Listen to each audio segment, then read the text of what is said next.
what I'm going to do now is stick the two halves together. Piping gel does work, but this is very thin. It's not a lot of surface area here, so I actually do use my gelatin, and it works a little bit better to stick the two halves together. So what I'm going to do is, you can see my gelatin has firmed up. I'm going to warm it up and then just paint a little bit of gelatin on both halves and stick it together. So let me warm this up, 4 seconds or 5 seconds. Whatever it takes. There we go. Nice, and see how nice and clear it is? Okay, so what we're going to do is just take some of this gelatin.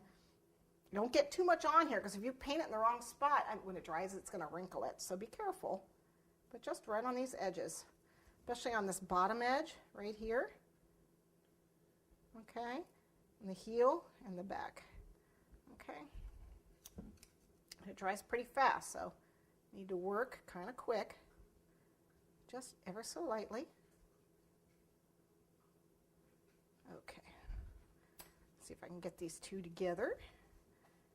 Be careful, because once you touch it, you're going to be stuck.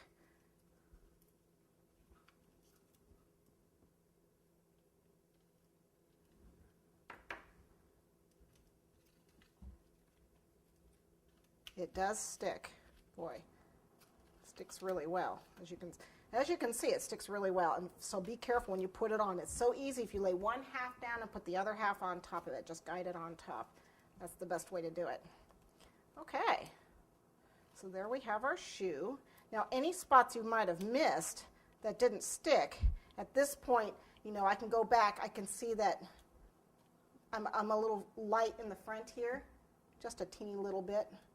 Actually, just right there in the seam, and just pop it together. A little bit on the bottom here. Not too much, though. Like I said, you put too much on there and it's going to wrinkle, so be careful. There we go. Okay. So there's my shoe. All right. What I want to do now is I want to hide these seams. You can see this front seam here and the back seam there, and I want to hide those. So what I'm going to use is piping gel and my disco dust. And I'm just going to paint on it again with another brush. I'm going to grab my other brush. I'm going to paint on it, and then I'm going to sprinkle with the piping gel, and then just sprinkle it with the disco dust, and that will hide it. Okay?